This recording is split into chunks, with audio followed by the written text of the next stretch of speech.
Salud, dinero y amor. Todo pasa por ahí.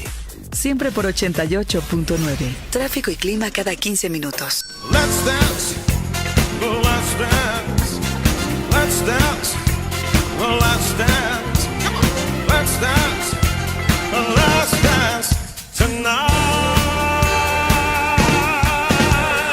Let's dance.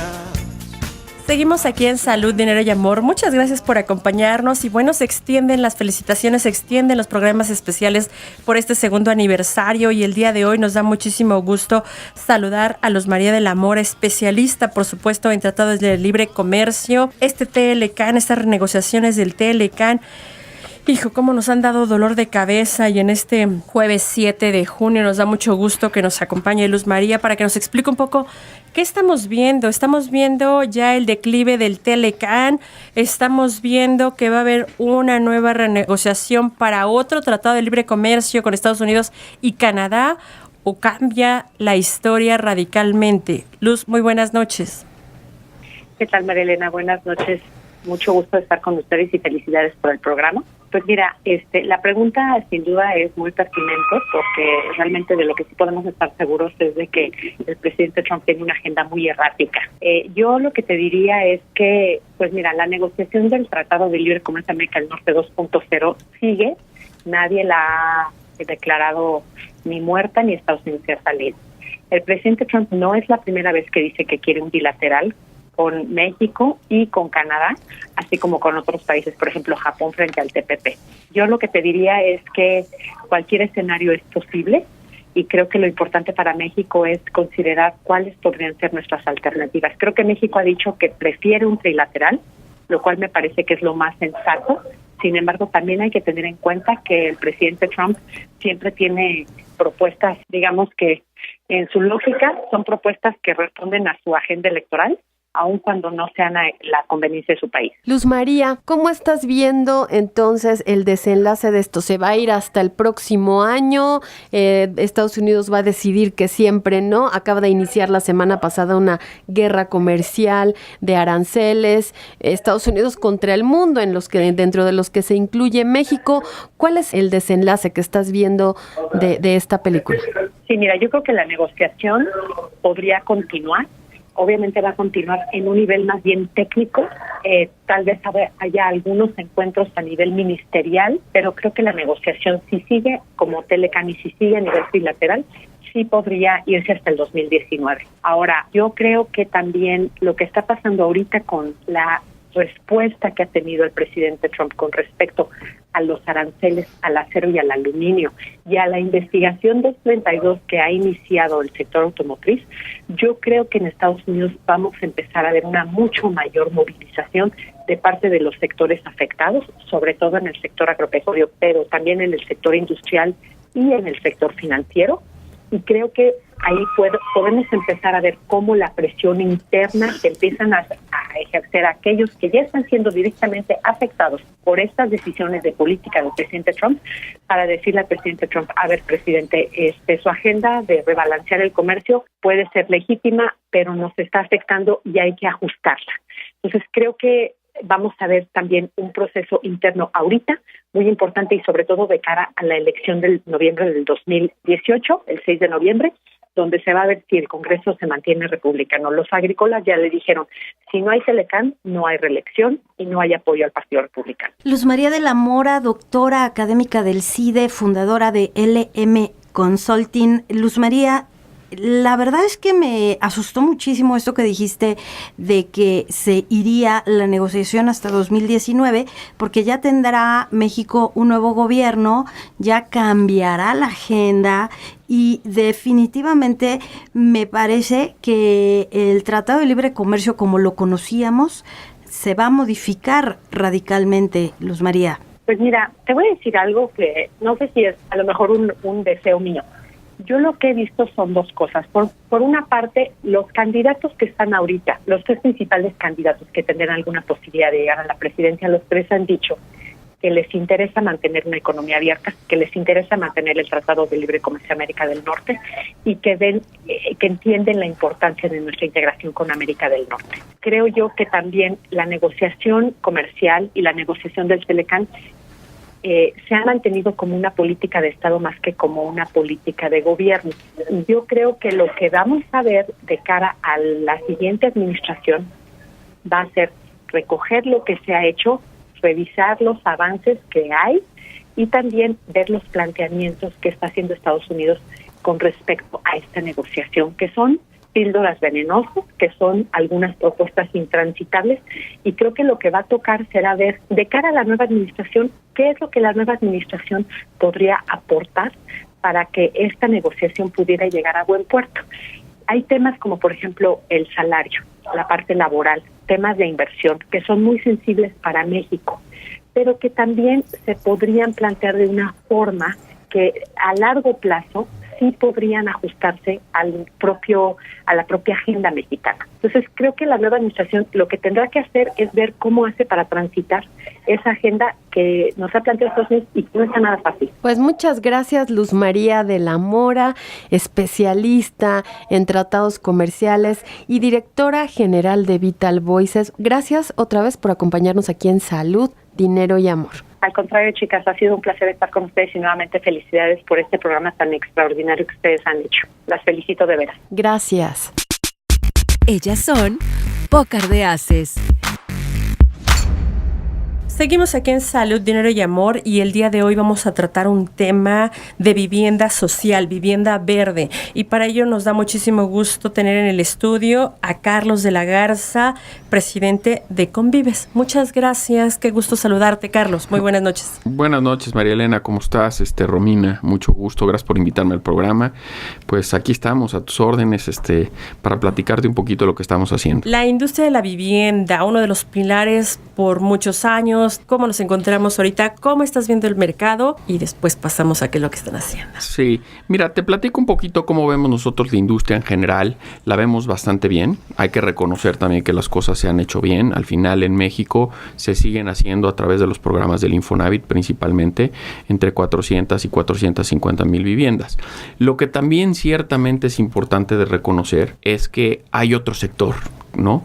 Que es este sector de los no afiliados, el sector de los más pobres, que necesita tener acceso a una vivienda. Y si bien es cierto, como te platicaré, que hay un programa de autoproducción para atenderlos, en el que estamos muy enfocados nosotros, hay una realidad que hay una constructora México. En México no se hacen 450 mil viviendas al año. En México se hacen cerca de 800 mil y se arrancan cerca de 800 mil viviendas al año, de las cuales 400 mil de esas viviendas vienen de lo que yo llamo la constructora México, que esa es la gente solita que se hace de sus sacos de cemento, que se hace de sus varillas y se hace de sus ladrillos y arranca sus viviendas. Viviendas que arrancan en un proceso que a veces les lleva entre 8 y 14 años terminar, ¿no? Por un tema de priorización del gasto, de atención de otro tipo de necesidades. Y muy importante, con la coyuntura de los sismos, creo que lo aprendimos. El tema de la autoconstrucción, que es muy valioso porque empodera a la gente a que haga su vivienda, sin ningún tipo de asistencia, genera un altísimo riesgo en el país. Ya vimos que 60 mil viviendas en los sismos de septiembre se perdieron con pérdida total, con lo que eso significa para una familia que pierde su patrimonio, con lo que eso significa riesgos de vidas que se corrieron, y eso es porque no tienen una asistencia técnica. Entonces, cuando hablemos de vivienda, en Convives se nos hace importante hablar del espectro completo.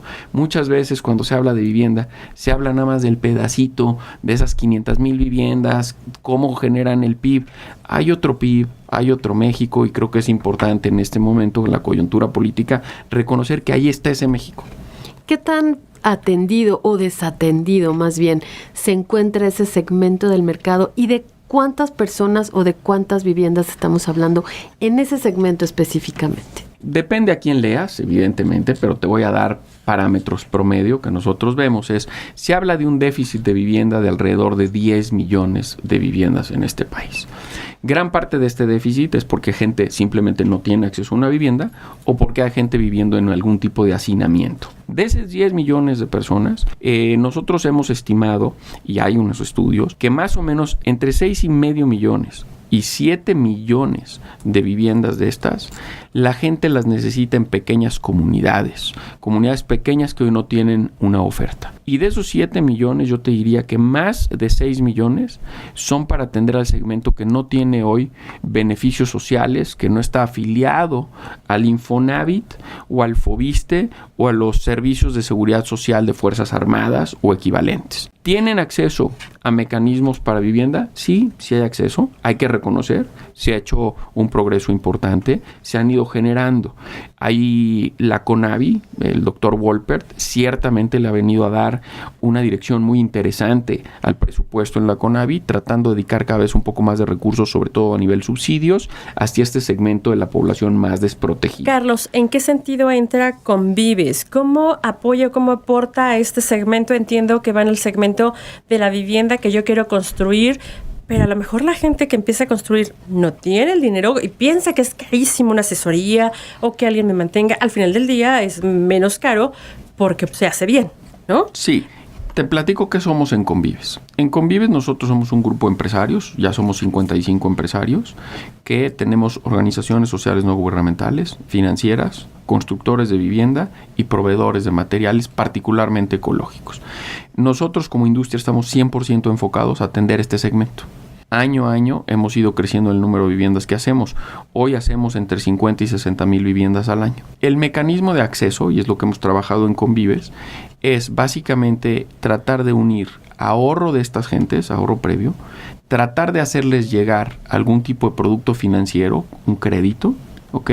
Y en complemento con el subsidio federal y en ocasiones estatal o de alguna organización social que quiere contribuir, logramos que se conjunten el 100% de los recursos y así nosotros les construimos la vivienda para que no sea un proceso de 10 años, sino que sea un proceso de 12 semanas. ¿Cómo sé que ustedes son seguros y no son charlatanes o no me van a robar el dinero o no ese ahorro se va a perder a la mitad del tiempo? Mira, nosotros tenemos dos temas. Uno, primero tenemos un registro, tanto en Sociedad Hipotecaria Federal como en la propia CONAVI, en donde puedes ver quiénes son las agencias productoras de vivienda o los organizadores ejecutores de obra, ¿ok? No todos son Convives, algunos son Convives, y el propio Convives somos muy cuidadosos y meticulosos en a quién aceptamos. Aquí las empresas son empresas formales que generan trabajo y que tienen convicción social. Entonces yo te diría, ahí está esos padrones, los puedes ver, ¿no? Y el ahorro, si quiero ser muy claro, nosotros no tenemos facultades para captar ahorro. Tenemos alianzas con financieras que también están reguladas con la Comisión Nacional Bancaria de Valores y son a ellas a las que queremos que les des tu dinero. Perfecto. Pues muchas gracias, ya está, ya escuchó usted una alternativa más. Gracias a Carlos de la Garza, presidente de Convives. Es un gusto de verdad tener en la línea a nuestro amigo y compañero periodista José Gil Olmos. Él ha sido reportero en La Jornada, él es reportero de Proceso, ya lleva 3 libros al hilo. Autodefensas de Michoacán, su libro anterior, Los Brujos del Poder, en donde habla de la maestra Elbester Gordillo, y este libro que nos llamó mucho la atención y quisimos traerlo, Santos Populares, la fe en tiempos de crisis, que edita Editorial Grijalbo. Gracias, José Gil Olmos, por estar aquí hoy con nosotras en Salud, Dinero y Amor. Hola, ¿qué tal? Muy buenas noches. Muchas gracias por la invitación. Pues mira, este es un libro que tiene mucho que ver con la crisis que estamos viviendo. De hecho, yo doy la argumentación de que la fe es la que no está en crisis. Y en tiempos como los que estamos viviendo, donde hay pues una crisis estructural de religión, económica, política, familiar, de pareja, religiosa, etcétera, pues el pueblo mexicano, que es muy devoto, está inclinándose hacia la creación de sus propios santos, porque los santos oficiales, pues como que ya no responden a las necesidades, ¿no?, de los mexicanos. Entonces, este libro, pues es una investigación periodística que, pues me llevó a unos años, a donde yo viajo como reportero, casi siempre trato de hablar con la gente. Entonces la gente te cuenta muchas historias, y cada vez que iba a un lugar, pues saltaba un santo popular.